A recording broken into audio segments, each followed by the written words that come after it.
Take a deep breath. Hey, Queen.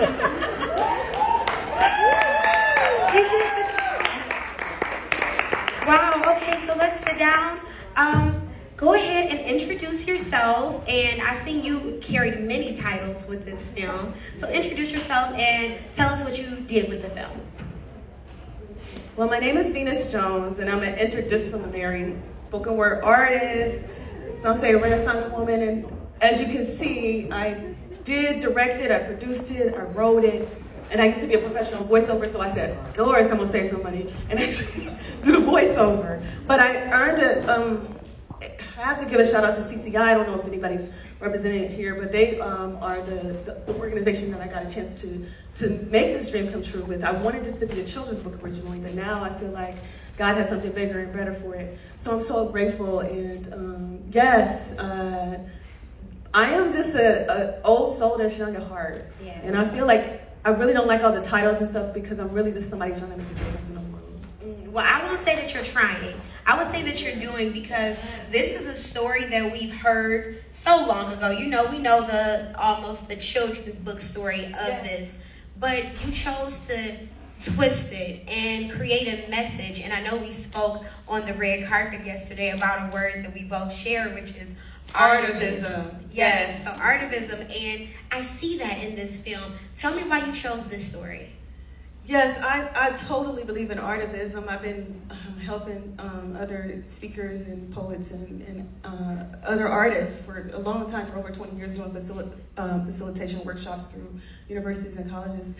But artivism just means, if you don't know, it's just really, it's like when you take art and you take your activism or something that you're passionate about, or a cause that you believe in, and you kind of just blend those two things together, and you don't see art as something that's just for luxury or just for the elite. You see it for something that can create social change. And so that's what artivism means to me, and that's why I'm so glad we bonded over that word. Yeah, me too. And what was your other question? What made you choose this story to tell?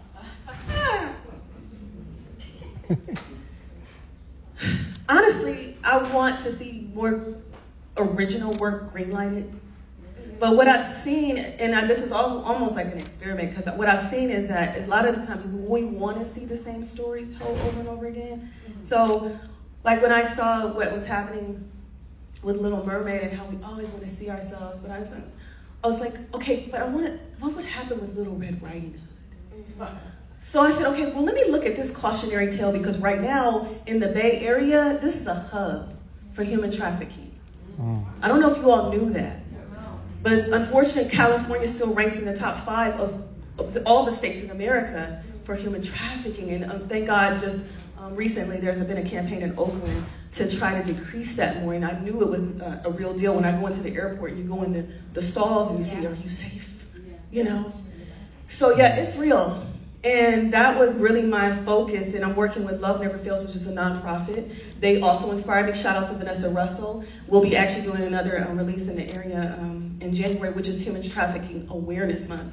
My first release, a VIP release, was online with some of my closest friends and family, because I wanted to kind of get an idea. Sometimes as an artist, we can work in silos, and but I wanted to get an idea. And a superintendent showed up, and she's from down South California, and she was blown away. And so that's when I knew I had something. You have something. And I was like, she was like, oh, we need this. Yeah. We need this. And I was like, yeah. So I just wanted to look at Little Red as a little black boy, though. And when I talked to Vanessa, she said, Venus, this is so timely, because this is the first time we've seen in a long time that little black boys in Oakland are a higher number of missing than black girls. Wow. And I wore these earrings for the indigenous, because I ran into an indigenous artist and their numbers are even higher.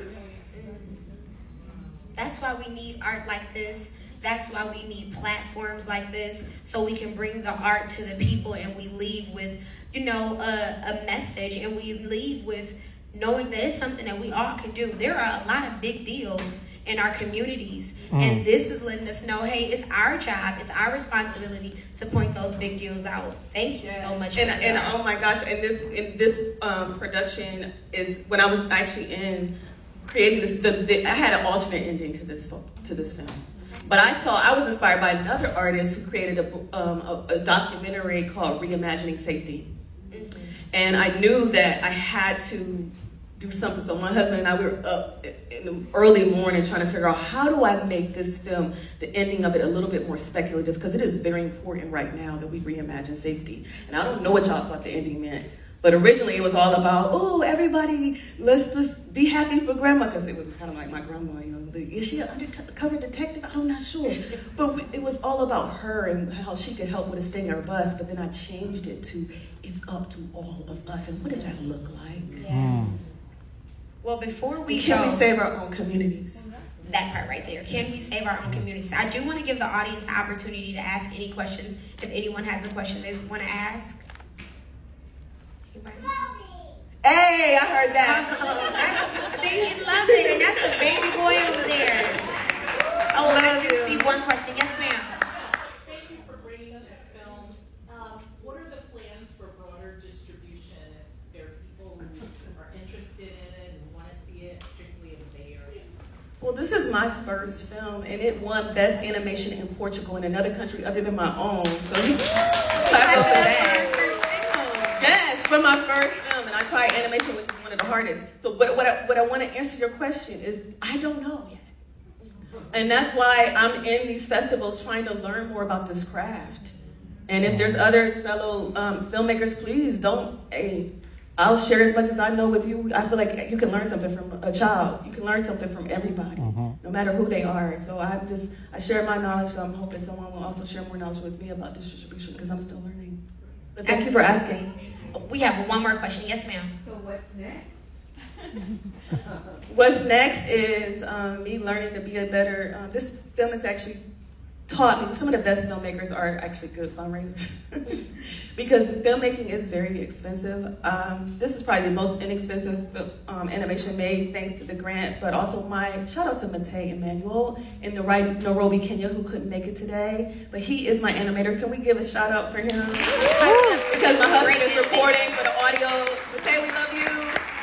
It was amazing animation. I love how they depicted each of the characters. I know we have to get ready to wrap it up, but I just want to say thank you so much for your art. Congratulations on your first film. It's absolutely phenomenal. And but if you want to support, Lil Red, LIL redmovie.com, and I'll let you know what's next, because maybe it is a book still, maybe it's a series. Ooh. Yes, because Hair Love was also my inspiration, and it became a series and Oscar-winning short. So thank you so much. Thank you so much. What is your name again? Nia. Give it up for Nia. Isn't she amazing as an interviewer? Thank you so much. Thank you, Nia. It means purpose. Yay!